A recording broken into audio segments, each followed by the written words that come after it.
Muka surat 61, fasal yang ke-20. Antara amal hamba dan pencinta. Ini perbezaan antara amal seorang hamba dan pencinta Allah Subhanahu wa taala. A'udzubillahi minasyaitonirrajim. Bismillahirrahmanirrahim. Assalamualaikum warahmatullahi wabarakatuh. Alhamdulillahi rabbil alamin wal 'aqibatu lil muttaqin wala udwana illa 'alal zalimin. Ashhadu an la ilaha illallah wahdahu la syarika lah wa ashhadu anna sayyidana Muhammadan abduhu wa rasuluh. Allahumma salli wa sallim wa barik ala sayyidina Muhammad wa ala alihi wa ashabihi wa man tabi'ahum bi ihsanin ila yaumiddin. Allahumma syrah lana sudurana. Ya Allah, kau lapangkanlah hati-hati kami, Ya Allah. Wa hassin akhlaqana wa adabana. Ya Allah, kau perelokkanlah akhlak-akhlak kami dan sempurnakanlah adab-adab kami, Ya Allah.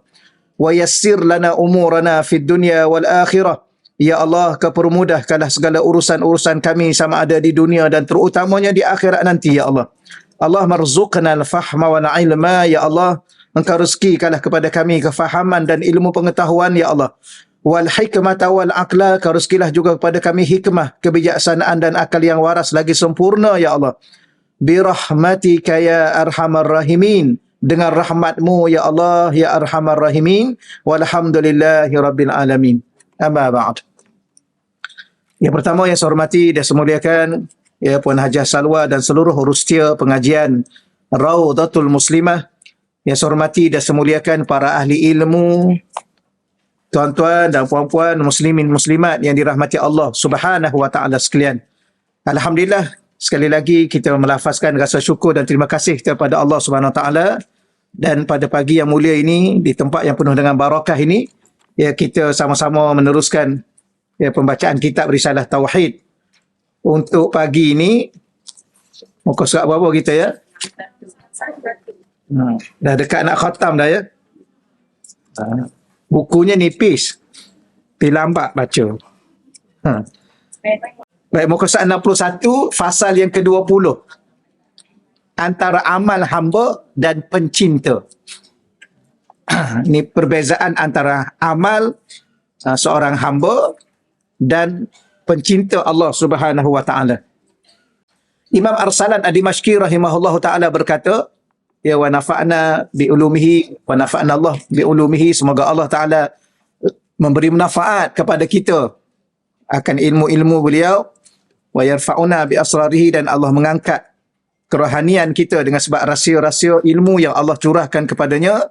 Maka beliau mengatakan, iza araftahu kanat anfasuka bihi wa harakatuka lahu. Iza apabila, tapi di sini jika.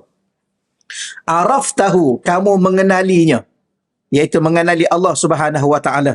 Ya, apabila kita berada satu maqam, satu kedudukan, sudah disebut orang yang mengenal Allah.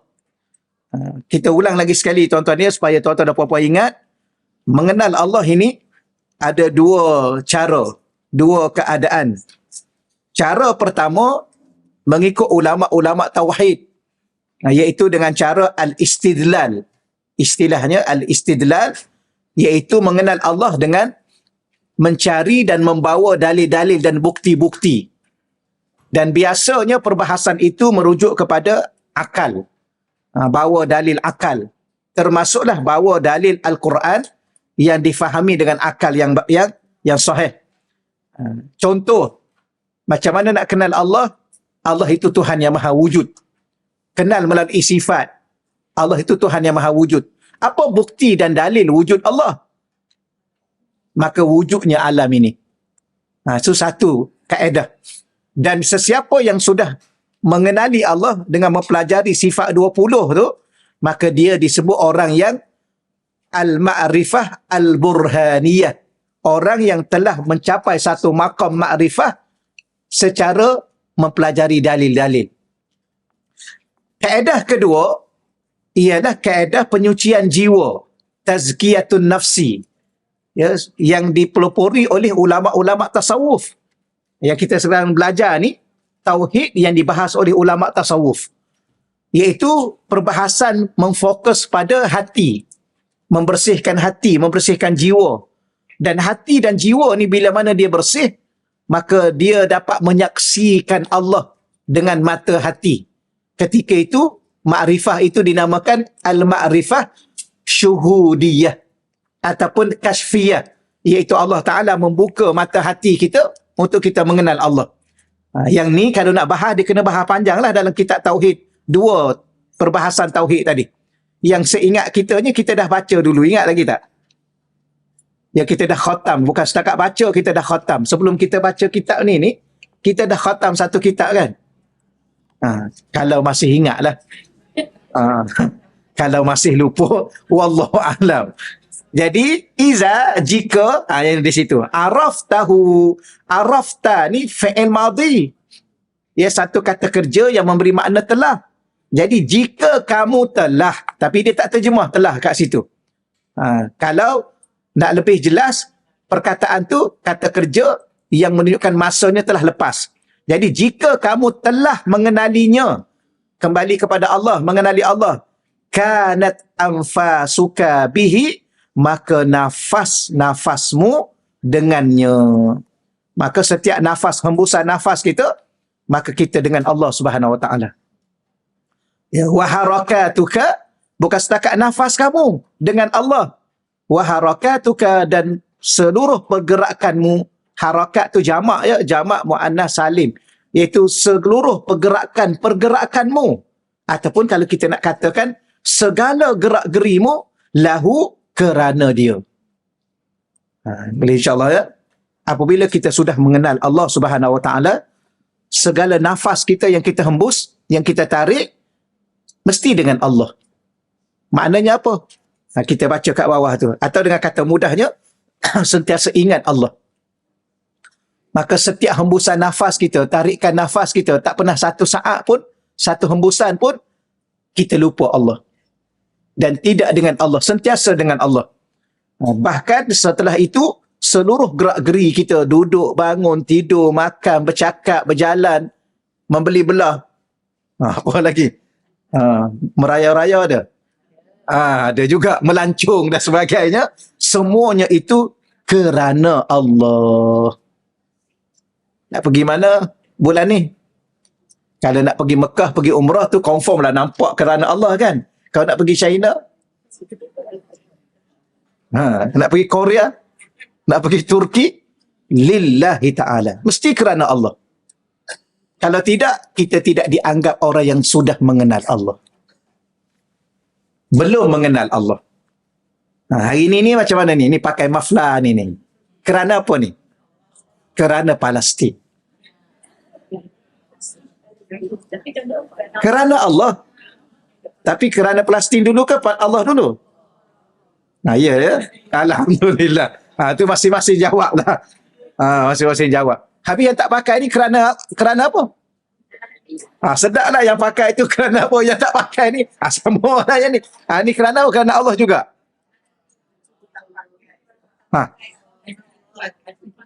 Inilah baru nak belajar ni. Maknanya kalau lah kita tak kira apa pun pakai, kerana Allah, tak pakai pun kerana Allah. Kenapa tak pakai kerana Allah? Kenapa tak pakai kerana Allah? Sebab tak ada. Kalau ada pakai. Itulah masalah saya dengan tuan-tuan dan puan-puan. Samalah kita. Sebab tak ada. Kalau ada, pakai juga. Jadi pakai itu kerana ada atau kerana tak ada?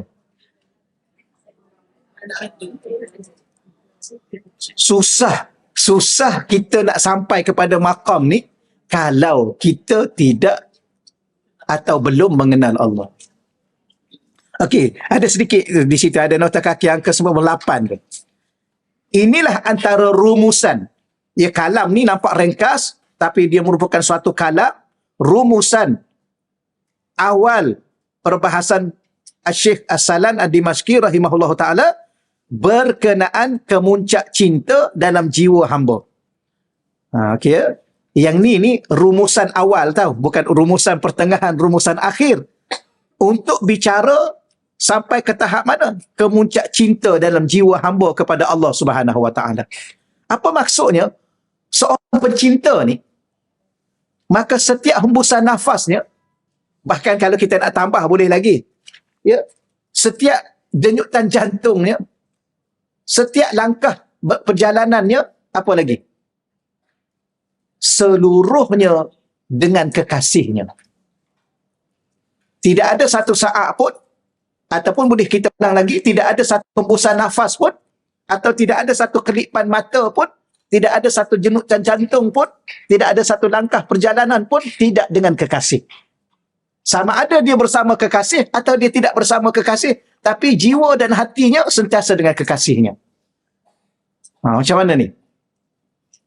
Banyak dah kita belajar tentang cinta ni, ya? InsyaAllah saya sedang duk siapkan satu buku tentang cinta. InsyaAllah lepas ni kita sama-sama baca supaya cinta kita makin bertambah-tambah dengan Allah Subhanahu Wa Ta'ala, dan makin berkurang cinta kita kepada makhluk. Kalau cinta kepada makhluk pun cinta kerana Allah. Baik, boleh faham insyaAllah, ya? Maka rumusan ni, kesimpulan ni, atau rumusan awal, bukan akhir, bukan tengah, ya, awal perbahasan Syekh Arsalan berkenaan kemuncak cinta dalam jiwa hamba. Ini kalau awal, kalau kemuncak macam mana? Lenyap dalam cinta Allah. Yang ni masih lagi kita, sekarang ni masih rasa tak kita tengah hembus nafas, tarik nafas? Masih rasa, ya? Masih rasa tak berkelip? Masih, ya? Berkelip. Ke dah lenyap lah ni? Mula baca buku ni lenyap terus. Ni dah makom tinggi. Tak apa, nak bagi tahunya masih terasa. Maka selama mana kita masih merasa kita berjalan, kita bergerak, kita duduk, kita bangun, maka belum lenyap dalam dunia cinta kepada Allah. Tapi inilah permulaan dia. Tidak, tak akan sampai. Baik, seterusnya, iaitu pencinta Allah itu, setelah mengenali cinta dan keagungannya, keagungan Allah, dia akan sentiasa merasa kebersamaan, bantuan dan anugerahnya, dan sentiasa berusaha melakukan segala-gala kerananya. Kenapa kita setiap hembusan nafas kita mesti dengan Allah? Apa maksud dengan Allah? Salah satu maksud di sini ialah kebersamaan. Kebersamaan dari sudut mana? Merasakan bahawa tak akan dapat kita hembus satu hembusan nafas pun kalau tidak dibantu oleh Allah, kalau tidak dianugerahkan oleh Allah. Tidak akan berkelip satu kelipan mata pun kalau tidak digerakkan sebenar-benarnya oleh Allah dengan izin Allah. Maka kena sentiasa. Baik, kalaulah kita sudah faham, saya, tuan-tuan dan puan-puan, harap-harap Allah bagi kita benar-benar faham. Kalau kita sudah faham, semua itu tak akan berlaku dalam diri kita, hatta satu hembusan nafas pun, satu jenutan jantung pun tak akan berlaku kecuali dengan bantuan dan anugerah Allah. Maka sudah semestinya segala apa yang kita lakukan dalam hidup kita mesti kerana Dia sahaja, kerana Allah. Yalah, kalau kita cakap dengan bahasa paling mudah kan, ada seorang ni, dia lah segala-galanya dalam hidup kita. Dia tolong kita, dia bantu kita, dia kasih dan sayang pada kita, dia segala-galanya kita. Ketika itu sudah pastilah kita kena sentiasa dengan dia. Ya. Betul, ya? Nak cakap tak tahu nak cakap macam mana. Macam itulah. Si A ni, dialah segala-galanya daripada dulu sampailah sekarang ni. Dialah segala mengorbankan diri dia, mengorbankan masa dia, mengorbankan hidup dia, mengorbankan segala untuk diri kita. Maka sudah pasti jiwa dan hati kita akan sentiasa dengan dia. Kenapa? Kalau tak ada dia, tak adalah kita. Kalau dia tak ada dia, tak tahu ke mana kita. Kalau tak ada dia, apa akan jadi pada kita, tak tahulah apa akan berlaku. Maka dialah yang sekarang tu sedang, maka dia itu siapa dia? Allah. Itu sebenar-benarnya yang kita nak bagi tahu. Okey, selesai di situ insya-Allah, ya. Cuma persoalan awal tu, apabila nak cakap bab ni nak merasai perkara ini secara mendalam, iza araftahu, setelah kamu kenal dia. Maka kita kena belajar lagi. Ya, kalau ada orang dia kata, Ustaz, saya dah khatam sekali Ustaz sifat 20 ni. Dia sifat 20 ni kalau kita baca sekali, dia jadi lain. Baca sekali, dia akan makin lain. Dia baca kali ketiga, dia makin lain, dia makin lain. Ya, kerana mengenal Allah ni dia tak ada batas. Maka kadang-kadang kita bercakap dengan tajuk yang sama, tapi dia rasa dengan rasa yang berbeza. Faham satu bab, faham ni ada sampai satu masa, dia akan apa? Dia akan terbatas faham ni. Sebab faham tu kan dengan akal. Akal ni kan sampai satu masa, sehingga dikatakan dalam kitab akidah Tahawiyah, Imam At-Tahawi tu, dia kata, la tablughuhul awham. Tidak akan sampai kepada segala jangkauan akal kita ni, atau segala khayalan kita, tak akan mampu menjangkau Allah. Tak mungkin. Sejenius mana manusia ni, dia tak akan mampu menjangkau kesempurnaan Allah. Kerana sesuatu yang sempurna, dia tak ada batas. Sedangkan akal kita ada batas. Tapi ada satu benda yang Allah letak dalam diri kita, yang Allah anugerahkan kepada kita, ialah hati. Hati ni, seolah-olah Allah berikan kepadanya sesuatu yang dia mampu faham melalui rasa tanpa sempadan. Tuan-tuan pernah tak rasa suatu benda yang memang betul-betul rasa jauh perasaan tu?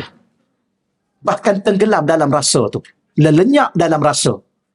Yang ni. Yang ni tak akan berlaku. Orang ni, contohlah kalau kita kata sedikit selingan ya, akal ni, dia boleh fikir sampai satu masa dia ada batas. Sebab apa? Sebab akal ni kalau tak ada batas, dia lenyap dalam akal tu, dia hilang akal, dia panggil. Betul ya? Ini habis.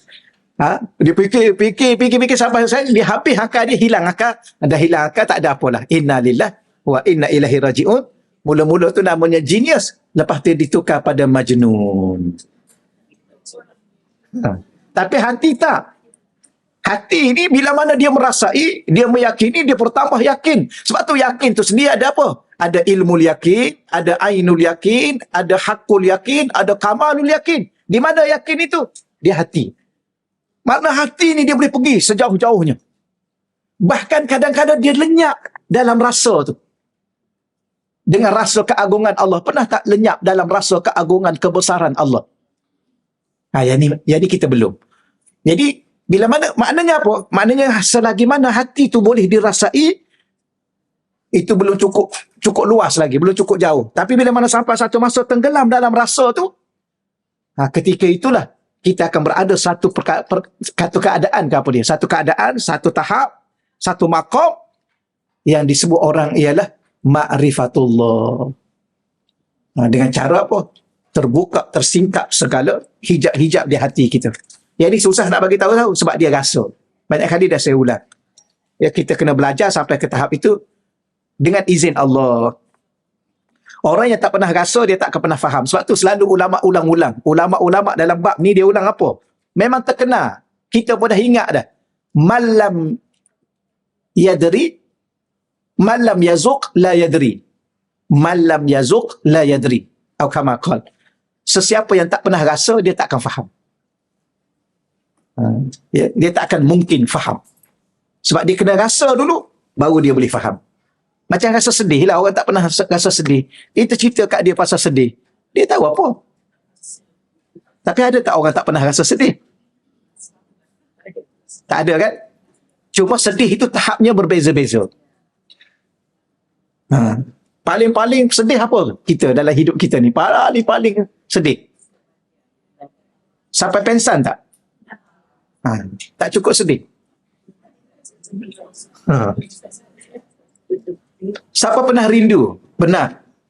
Siapa pernah pensan kerana rindu? Tak cukup rindu. Dan ada orang, kita dengar cerita bukan setakat pensan, dia meninggal dunia kerana kerinduan. Sahabat-sahabat baginda Nabi. Wallahu a'lam. Baik, seterusnya, wa iza jahiltahu kanat harakatuka laka. Sebaliknya, yang tadi yang atas tu itulah pencinta. Kalau tuan-tuan nak buat kurungan sikit kat situ, nak catat, itulah pencinta. Yang bawah ni hamba. Wa iza, dan jika jahil tahu, kamu telah jahil tentangnya, ataupun kamu jahil tentang Allah, tak mengenal Allah dengan sebenar-benar mengenal. Saya sebut tadi ya, sebab ada orang sebut kat saya. Kadang-kadang saya rasa, tak tahulah Ustaz. Saya pergi ke sini, orang bercakap pasal mengenal Allah. Saya pergi ke sini, orang bercakap pasal mengenal Allah. Kadang-kadang saya pun tak tahu macam mana sebenarnya mengenal Allah. Tapi kadang-kadang yang sini dia cakap agak berat lah. Saya tak mana, tak boleh nak ikut lah. Apa yang dia sebut ni, bab mengenal Allah ni saya tak boleh nak ikut. Sebab tu saya sebut tadi, awal-awal tadi. Ya, mengenal Allah ni, paling bawah, yang dinamakan ma'rifah burhaniyah. Saya ulang lagi sekali ni, supaya ni mengenal Allah, mengenal Allah, mengenal Allah. Jadi kita ni duk tahap mana? Tengoklah. Ya. Kalau saya tanya soalan tadi, bila mana kita kenal Allah, mesti kita adakan rasa rindu. Dan rindu tu, macam saya sebut tadi lah, pernah tak kita ni menangis kerana rindu? Tu biasanya pernah. Ya, rindu sangat, tak boleh nak buat apa, menangis. Pernah tak kita ni tak lena tidur sebab rindu? Berapa lama tak tidur? Satu malam je lah ya. Malam kedua tu dia cover balik. Tapi ada orang ni, ada ulama tu, wallah alam, ada ulama tu dalam kitab-kitab kalau kita baca 40 tahun tak tidur malam. Dia bukan kata tak tidur, tapi dia tak tidur malam. Mungkin ada waktu-waktu tertentu yang dia ambil masa, sebab mungkin masa qailulah sebelum zuhur. Kerana qailulah ni walaupun nampak sedikit, dia boleh memberi kekuatan kepada kita. Tapi maknanya dia sampai tak boleh tidur. Kenapa? Macam mana aku nak tidur sedangkan kerinduan itu menguasai diri aku? Macam mana? Tapi kita ni pernah tak rindu? Pernah. Tak pernah tak rindu sampai tak boleh nak tidur? Adalah. Berapa hari? Adalah 1 hari, 2 hari. Lepas tu dah penat tidur dah siang malam. Saya cakap saya, tuan-tuan ya. Saya selalu mengajar tu, saya cakap saya lah. Begitulah. Pernah tak rindu? Pernah. Pernah tak tenggelam dalam rindu? Tenggelam dalam perasaan rindu tu. Sehingga tak boleh nak tidur, tak boleh nak makan. Tak lalu dah nak makan. Macam mana? Tak pernah. Kenapa tak pernah? Kerana tak cukup rindu. Ataupun rindu yang ada pada hati kita bukan rindu. Sekadar ingat-ingat biasa. Kerana rindu tak akan terbit kecuali dengan cinta yang mendalam. Maka sedalam mana cinta itu, sedalam itulah rindu. Sekuat itulah rindu. Ni kita cerita pasal Allah ni tau. Jangan duk kaya. Pernah rindu suami. Masa dia keluar outstation tu, seminggu, saya tak keruan katanya.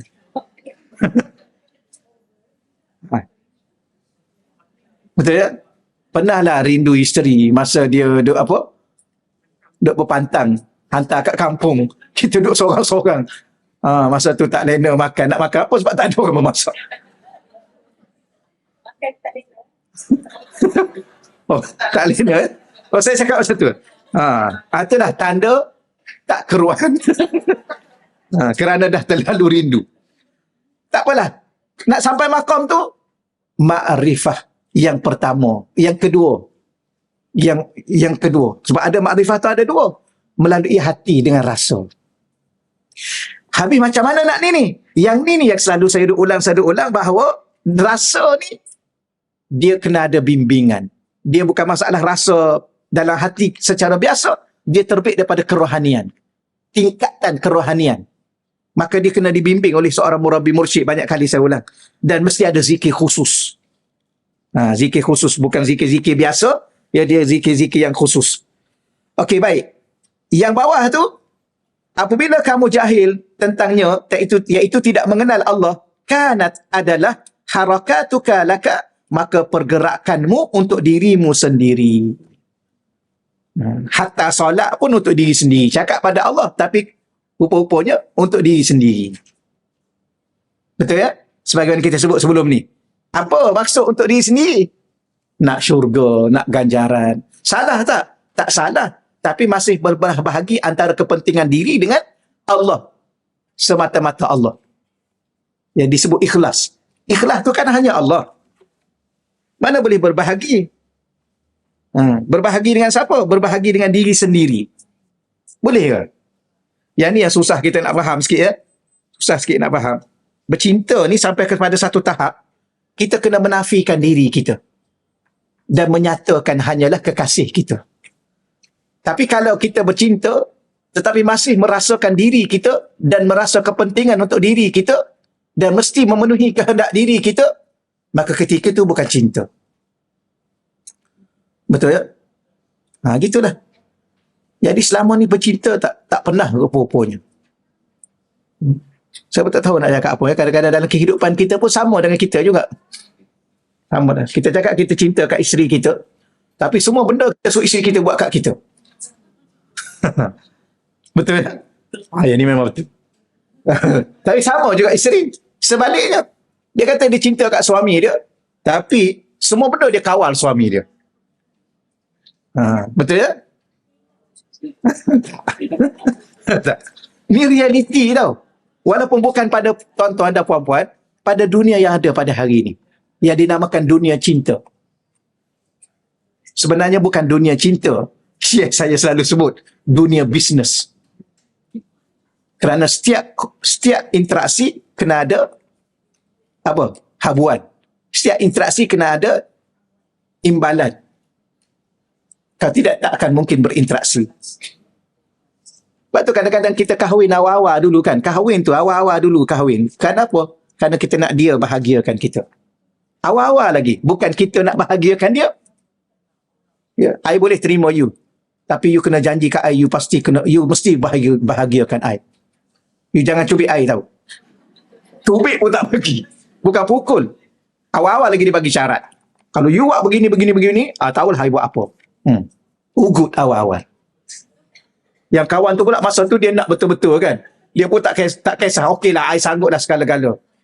Lepas tu baru tahu. Kenapa? Kerana awal-awal itu bukan cinta.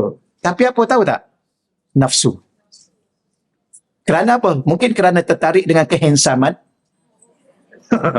Betul tak? Betul, saya tak tahulah. Orang bercinta dia selalu cakap apa-apa pun. Kadang-kadang bunyi macam mengarut tapi betul. Ada orang mungkin tertarik dengan kecantikan, atau mungkin tertarik dengan kekayaan dan sebagainya. Wallahu a'lam. Allah. Ya, moga-moga Allah bagi kita faham. Saya duk cakap banyak ni sebenarnya sekadar-sekadar orang panggil apa? Ibarat-ibarat yang membawa kita mengenal Tuhan. Yang membawa kita mencintai Tuhan dan yang membawa kita merindui Tuhan. Dan meletakkan diri kita sebagai pencinta Allah Subhanahu Wa Taala. Baik, nota kaki angka 98 tu, apa maksud? Segala pergerakan kita untuk diri kita di saat kita jahil tentang Allah, jika seseorang hamba itu tidak mengenal Allah, Allah lah pencipta, Allah lah yang menghidupkan dia, Allah lah yang memberi rezeki pada dia, Allah lah yang segala-gala pada dia, tapi dia tak kenal, maka tidak menghayati keagungan dan keesaannya. Lalu dia tidak akan menghayati keagungan Tuhan. Dia tidak akan menghayati keesaan Tuhan. Baik, saya nak sebut lagi sekali. Apa makna menghayati keesaan Tuhan? Meyakini dan merasai bahawa segala-gala itu dari Tuhan. Dan mesti dikembalikan kepada Tuhan dan mesti dilakukan kerana Tuhan. Allah Subhanahu Wa Taala dalam masa mudah. Kita ulang lagi sekali. Apa makna keesaan kepada Allah? Mengesakan Allah. Merasakan dan meyakini dan lenyap dalam keyakinan itu bahawa segala-gala itu adalah dari Allah. Diri kita ni dari Allah. Bila mana dia dari Allah, maka segala perbuatan kita kerana Allah. Dan segala hidup dan mati kita untuk Allah. Dan setiap tutur bicara kita, setiap langkah kita, seluruhnya ikhlas hanya kerana Allah. Itulah menghayati keesaan Allah. Maknanya, kalau dalam masa yang sama, solat saja hanya kerana Allah, puasa hanya kerana Allah, habis berkeluarga, bermasyarakat, berekonomi, kalau tidak kerana Allah, ketika itu tidak menghayati keesaan Allah. Kerana seluruh yang kita pandang, apa yang kita dengar, apa yang kita rasa, apa yang kita sentuh, yang kita pegang, semua itu dari Allah dan kembali kepada Allah. Hatta diri kita ini pun dari Allah dan akan kembali kepada Allah. Tidak akan pernah kembali kepada selain Allah. Itulah tauhid.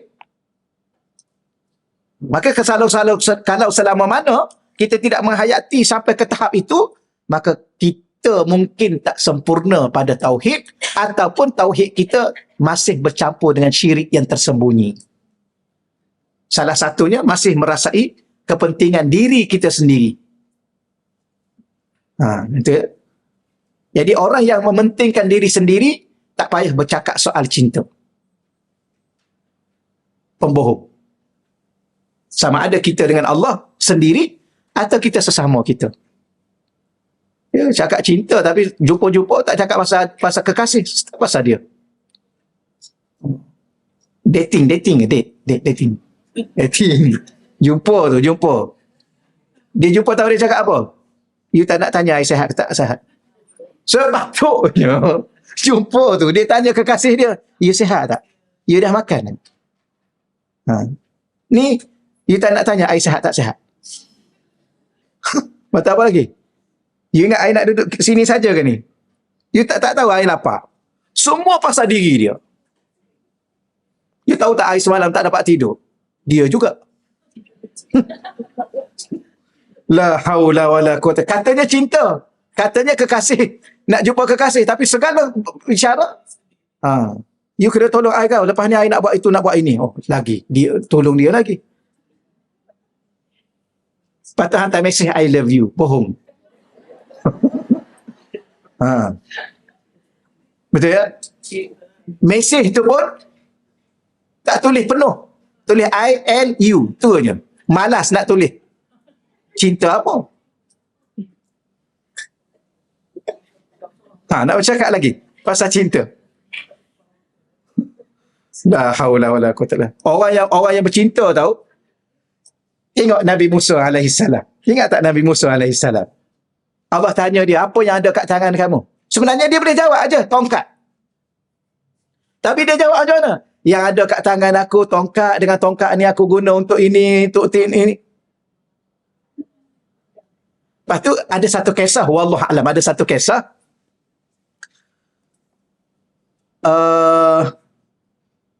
Ni kisah ni di kalangan para awliya-awliya Allah, wallahualam. Ya. I'tibar. Kisah dalam mimpi. Imam Ghazali mimpi jumpa baginda Nabi. Kemudian ada dalam mimpi itu Nabi Musa. Maka Nabi Musa tanya, wahai Nabi Muhammad, ya kamu mengatakan bahawa ada di kalangan umatmu ada setaraf dengan Nabi-Nabi. Dia punya keilmuan, dia warak, dia. Siapa dia? Maka dalam mimpi itu Nabi kata, ada Imam Ghazali.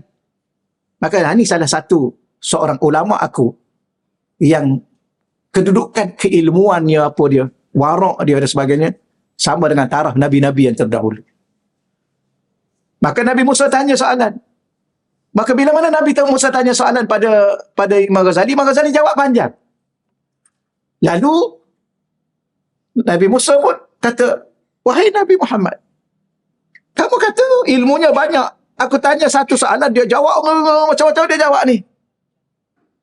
Lepas tu Nabi, dalam kitab tu disebut, Imam Ghazali kata, samalah aku dengan, samalah kamu dengan Allah. Kamu ingat tak dalam Quran menyebut apa? Ya kan Allah tanya kamu, apa ada kat tangan kamu? Kan tongkat. Kenapa kamu tak jawab tongkat saja? Kenapa kamu jawab aku yang ada kat tangan aku tongkat? Tongkat ni lah aku guna untuk gini, untuk ni, untuk gembala kambing. Kenapa kamu cakap itu? Maka dia pukul aku yang ni lah memang betul. Nak bagi tahu ceritanya apa?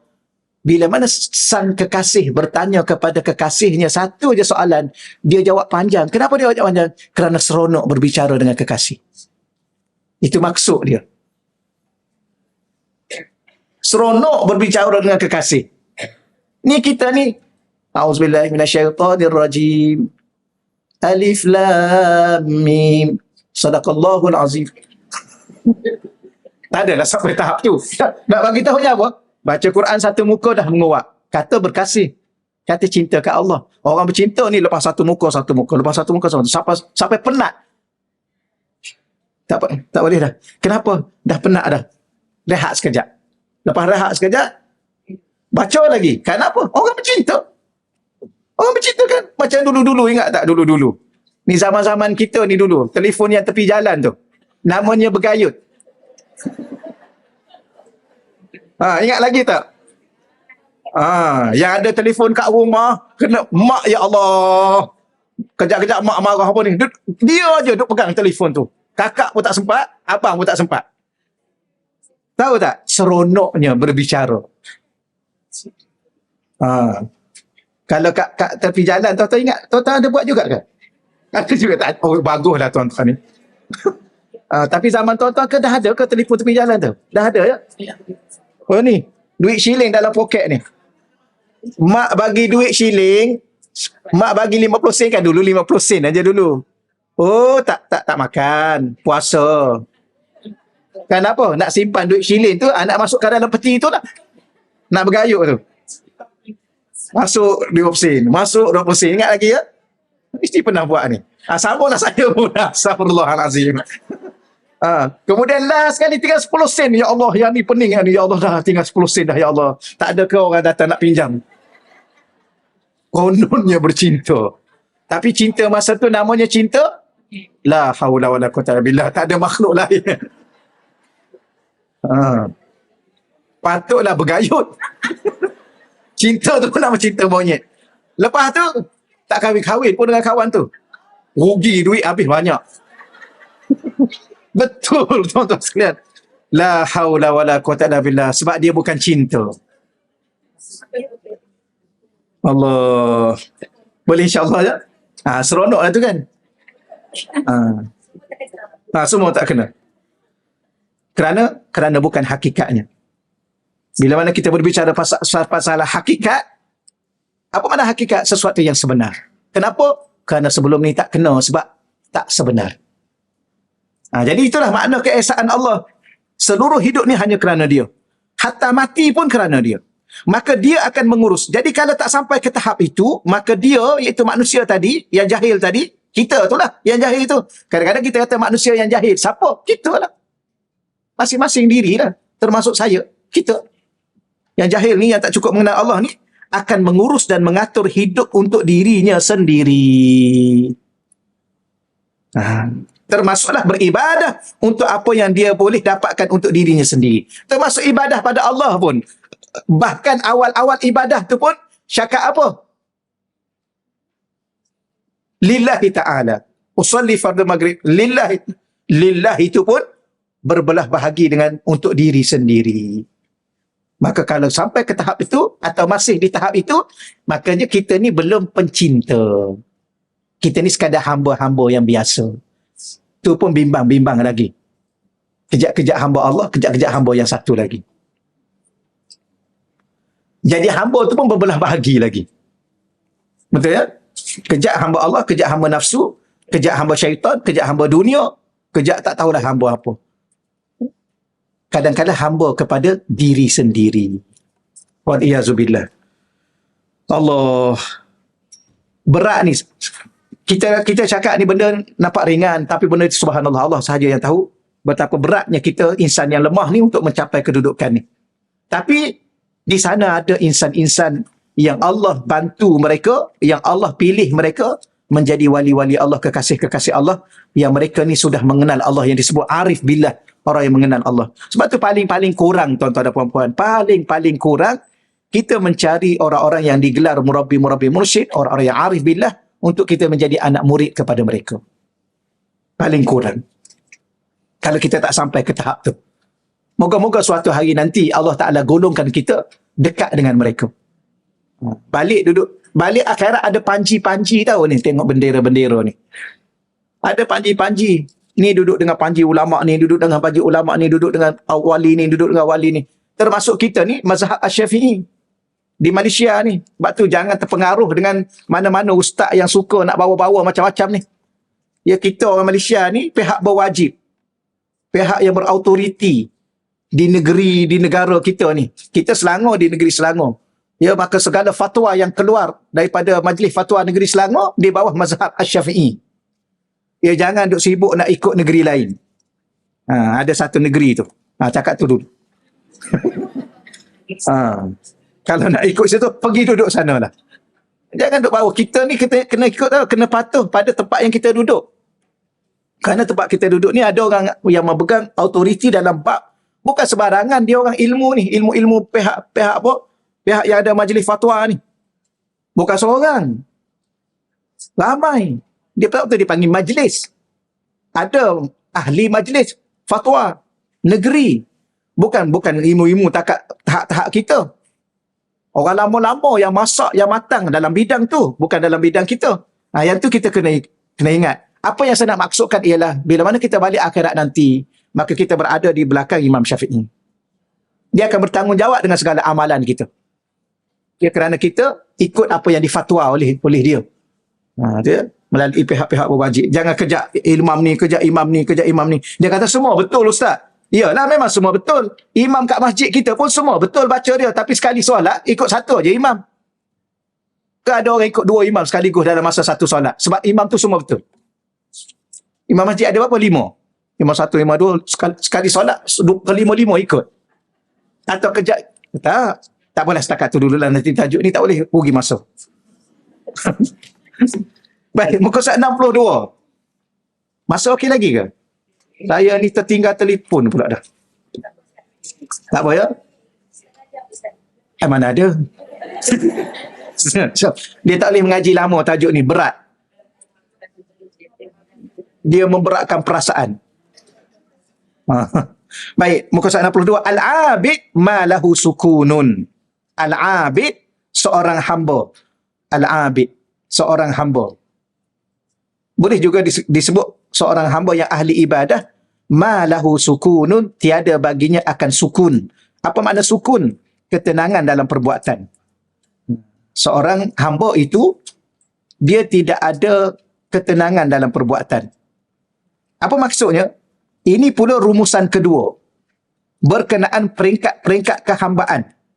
Dan keadaan mereka di tahap-tahap tersebut. Ada yang rasa penat, namun bersungguh-sungguh melawan nafsunya, yang sentiasa tidak senang dengan kehambaan tersebut. Maka dia ialah abid yang dianugerahkan kelazatan mujahadah. Apa maksudnya? Seorang hamba tu dia tidak ada sukun, tidak ada ketenangan dalam perbuatannya. Ataupun boleh terjemah juga, dia tidak pernah diam. Dia tak pernah diam. Dia selalu bersungguh-sungguh untuk melawan nafsu dia, untuk mengekalkan tahap kehambaan dia. Itu maksud dia. Dengan apa kesungguhan itu? Dengan satu sifat mujahadah. Bahkan dia merasa lazat dengan mujahadah. Tuan-tuan dan puan-puan, tuan-tuan dan puan-puan pernah tak rasa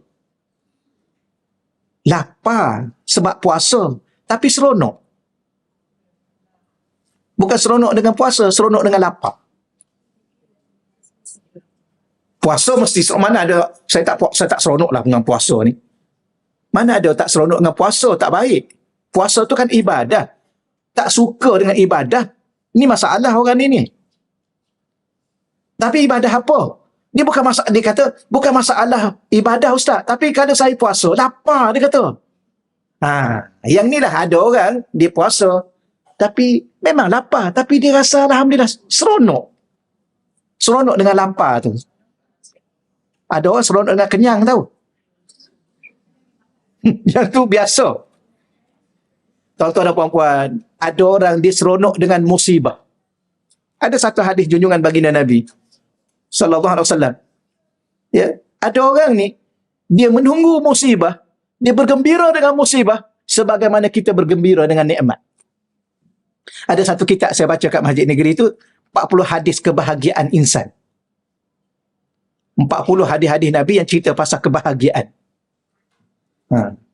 Tapi bila mana kita baca yang tu tahu, rupanya kita ni belum bahagia. Sebab kita tersalah faham dengan makna bahagia. Macam orang kahwin lah. Orang kahwin nak bahagia. Sebenarnya kahwin bukan untuk bahagia. Sebab ada orang kahwin derita. Takat tu dulu dia.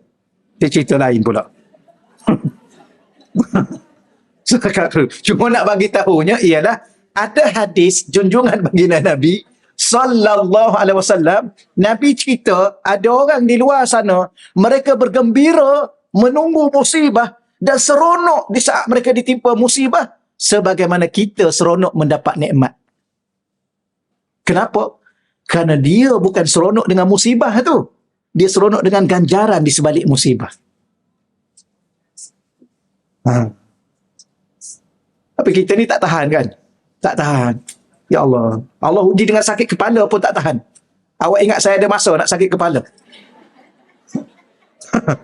La haula wala quwata illa billah. Punyalah dahsyat. Ayat tu bahaya tu.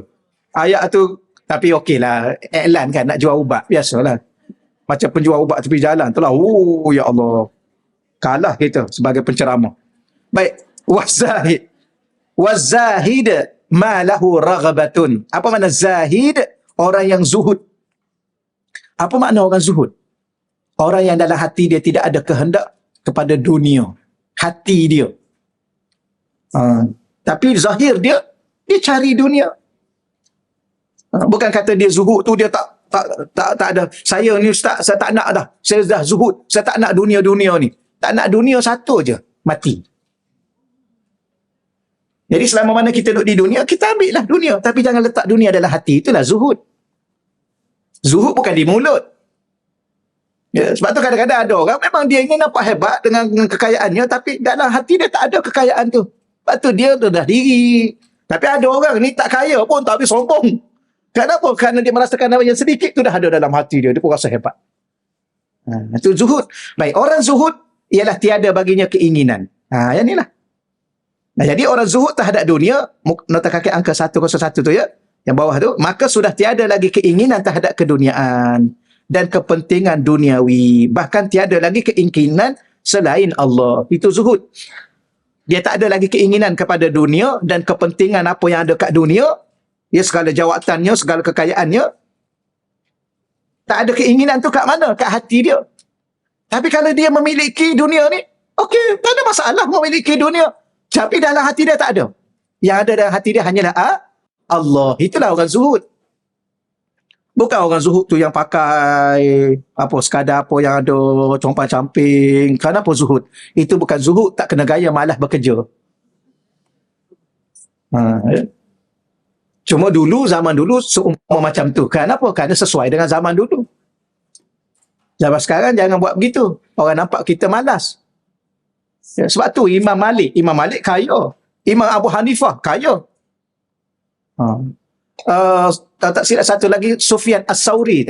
Sayyidina Sufyan As-Sauri pada zaman Imam Malik. Maka dia duduk sederhana.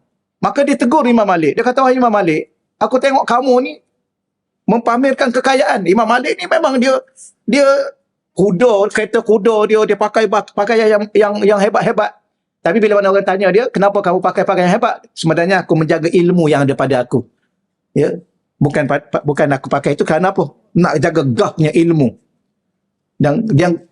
Tapi bila mana ditanya oleh Sayyidina Sufyan As-Sauri, kenapa kamu ada kenderaan yang hebat-hebat? Dia kata sebenarnya dia ada kenderaan hebat tu, sebenarnya dia sekadar tunjuk pada orang ramai. Untuk jaga gah dia, ilmu dia supaya orang hormat. Mungkin pada zaman dia kan duduk di Madinah. Madinah tu kan bandar. Okay, ya? Duduk kat bandar lain dengan duduk kat kampung. Yang ni kadang-kadang orang duduk tengok kau ustaz bandar kan. Tak payah cerita takat tu dulu. Banyak tak payah cerita ni. Sebab saya yakin, saya cakap satu patah tu, puan-puan dah nampak faham dah. Puan-puan bagus, cepat faham. Ni kita cakap belah sini lah majoriti, tuan-tuan ya. Tuan-tuan, alah ustaz selalu cakap orang perempuan, dia orang majoriti, jangan cakap. Majoriti. Okey lah ya. Allah. Maka pernah disebut oleh Imam Malik pada Sayyidina Sufyan As-Sauri, dia kata memang kenderaan aku nampak bagus, tapi aku tak pernah naik kenderaan tu. Kenapa? Aku tak akan naik kenderaan di dalam bumi Madinah yang ada jasadnya baginda Nabi SAW. Kasut dia ada, cantik, mahal, tapi dia berjalan di Madinah, dia tak pakai kasut. Bila mana orang tanya dia, kenapa tak pakai kasut? Aku tak nak tapak kaki kasut aku ni, tapak kasut aku ni memijak tanah-tanah yang kaki Nabi pernah memijak tanah-tanah ni. Tengok ulama. Sebab apa? Dia memang dia zahirnya dia ada begitu, dia ada ini, tapi dalam hati dia tak ada. Itulah zuhud. Ya. Macam tu. Macam mana jadi macam tu? Macam ni. Bila mana mengenal Tuhan. Kan kita ada dua rumusan. Rumusan pertama, rumusan mengenal Allah. Ni rumusan kedua, inilah jadinya. Inilah hasil dia. Okey, baik, insyaAllah ya. Jadi saya nak ulang lagi sekali. Zuhud tu bukan makna tinggal dunia. Zuhud tu bukan makna tak bicara tentang dunia. Tak. Dan jangan pula kita tuduh orang yang berniaga-meniaga tu tak zuhud semua tu. Mungkin yang berniaga, yang kaya raya tu lebih zuhud pada kita. Dia memang dia cari dunia, tapi dia tahu dunia untuk dimanfaatkan untuk akhirat. Dia dunia ni apa makna dunia? Dunia ni ketika mana kita manfaatkan untuk dunia semata-mata. Tapi bila mana sesuatu yang ada kat dunia, kita manfaatkan untuk dunia dan akhirat, dua-dua dia jadi akhirat. Cuba kita baca kitab Penawar Bagi Hati, Syekh Abdul Qadir Al-Mandili. Apa makna penawar? Ubat-ubat yang merawat hati kita. Kerana banyak hati kita ni sakit. Sakit dengan apa? Salah satu dengan penyakit yang apa? Yang cinta pada dunia. Tapi dunia tu salah tak? Dunia tak salah. Yang salahnya kita silap meletakkan cinta.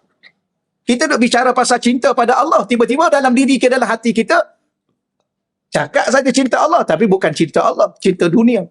Yang ni nak rawat, ada kitab Penawar Bagi Hati tu kan. Ni di masjid-masjid kita, ustaz-ustaz kita, tok-tok guru kita banyak baca. Jadi macam mana nak jadi macam tu? Salah satunya kena belajar ilmu. Ilmu merawat hati. Sebab zuhud tu di hati.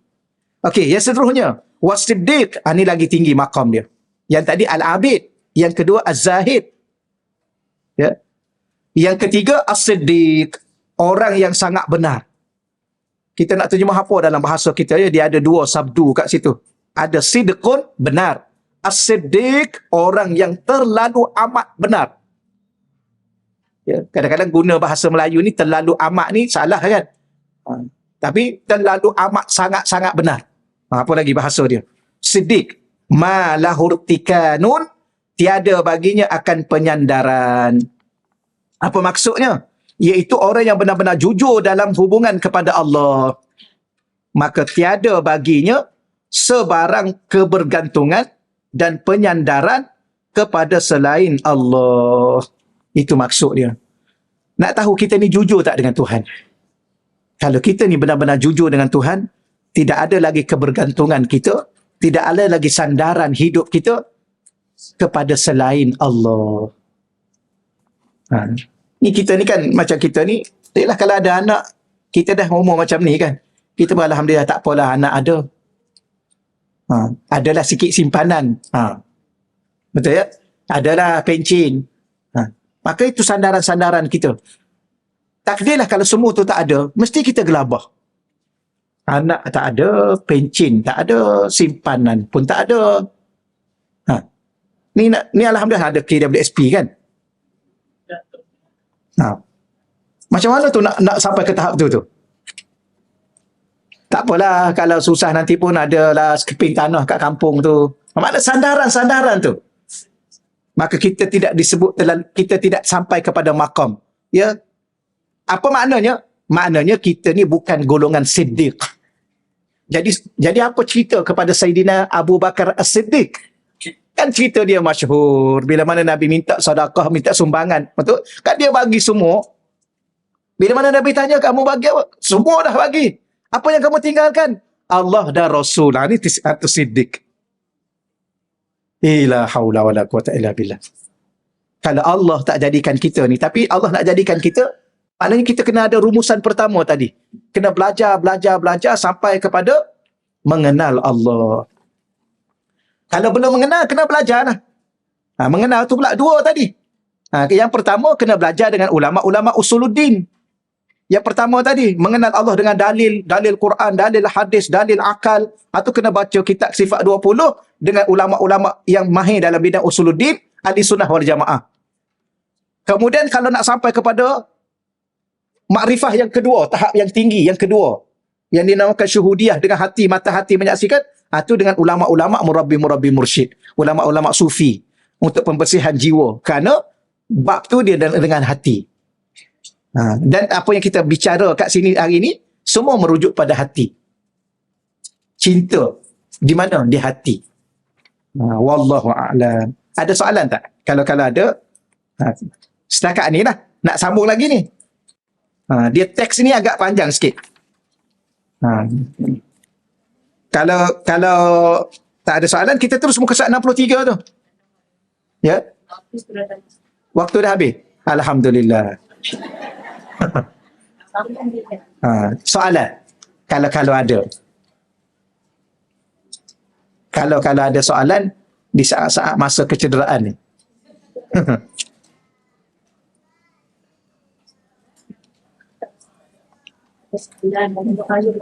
Okey.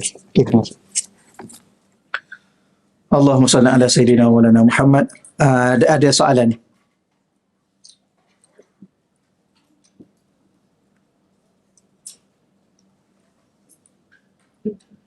Ayah saya dah meninggal 4 tahun yang lalu. Mak saya suruh buat binaan kubur dalam 1 inci, tapi saya tak buat-buat lagi sebab Nabi Muhammad SAW melarang membuat binaan. Macam mana Ustaz? Betul lah ya. Kubur tu tanah wakaf.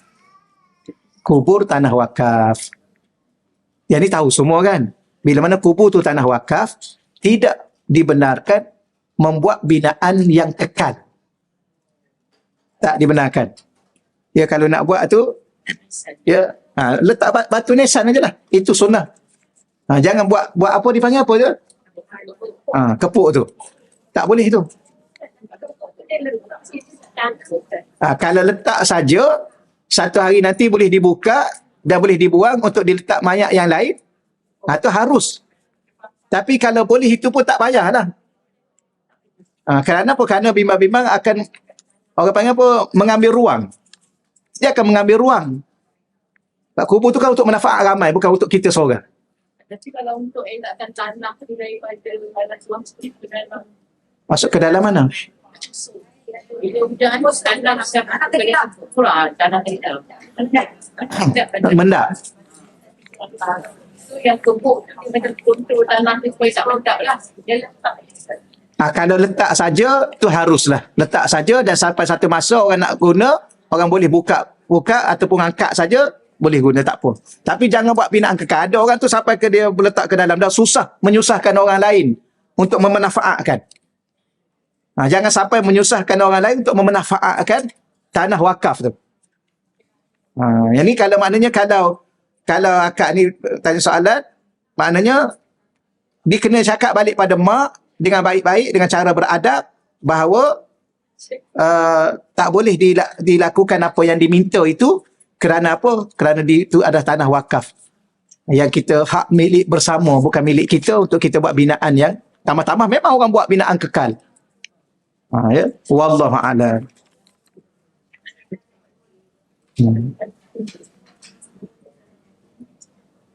Kemudian yang lain ni, doakan abang saya Muhammad Zaini bin Muhammad Yusuf supaya sembuh dari penyakit kanser ni. Kita sama-sama doalah insya-Allah ya. Jadi kita setakat tu dahulu, moga-moga Allah Subhanahu Wa Taala memberi kita faham ya, dengan benar untuk membawa jiwa dan hati kita menjadi orang yang mencintai Allah dengan sebenar-benarnya.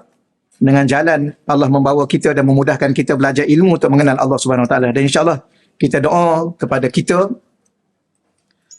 dan kepada orang yang sakit di kalangan kita dan semua sekali lah insya-Allah. Khususnya kepada Muhammad Zaini bin Muhammad Yusuf. A'udzubillahi minasyaitonirrajim. Bismillahirrahmanirrahim. Allahumma ya azimah sultan, ya qadimal ihsan, ya daiman ni'am, ya kasiral jud, ya wasi'al ata, ya khafiyal lutfi, ya jamila sun'i, ya haliman la ya'jal. Salli ya Rabbi ala Sayyidina Muhammad wa ala alihi wa anis sahabati ajma'in. Allahumma lakal hamdu syukra wa lakam mannu fadla wa anta rabbuna haqqa wa nahnu abiduka riqa wa anta lam tazal li zalika ahla ya muyassira kulli asir wa ya jabira kulli kasir wa ya sahiba kulli farid wa ya mughniya kulli faqir wa ya muqawwiya kulli dha'if wa ya ma'mana kulli makhif yassir alaina kulli asir fataysirul asir alayka yasir. Allahumma la man la yahtaju ila al-bayani wa tafsir. Hajatuna kasir ya Allah, hajatuna kasir ya Rahman, hajatuna kasir ya Rahim, wa anta alimun biha wa khabir, ya arhamar rahimin, ya arhamar rahimin, ya marhamin. Allahumma anzil alaina ya Allah, wa alaihi ya Allah, Muhammad Zaini bin Muhammad Yusuf ya Allah, dawaan min dawaik, wa shifaan min shifaik, wa rahmatan min rahmatik, wa barakatan min barakatik, ala hazihi al-awja' wal amrad wal asqam. Fatabra birahmatika ya arhamar rahimin. Allahumma innahum sa'aluna ya Allah ma laysa indana wa huwa indaka kasirun ya wahhab. Fahab lahum wa fahab lahu ya wahab shifaan ya wahab, fahab lahu dawaan ya wahab, fahab lahu rahmatan wa barakatan min indika ya arhamar rahimin. Allahumma shfi mardana ya Allah, wa sahih ajsadana bi rahmatika ya arhamar rahimin. Ya hafiz ya hafiz, ya kafi ya muhit, subhanaka ya rab, ma'azama sya'nak wa azza sultanak. Tahassanna ya Allah wa tahsamhu ya Allah bi asma'illah wa bi ayatillah wa malaikatillah wa anbiya'illah wa rusulillah wa salihin min ibadillah. Tahassanna wa tahassanhu bila ilaha illallah Muhammadur Rasulullah sallallahu alaihi wasallam. Rabbana taqabbal minna du'aana amma wa salatana tammah wa la tu'adzibna yaumal qiyamah innaka ala kulli syai'in qadir. Wa sallallahu ala sayyidina wa lana Muhammad walhamdulillahi rabbil alamin. Taqabbalallah minna wa minkum ya karim.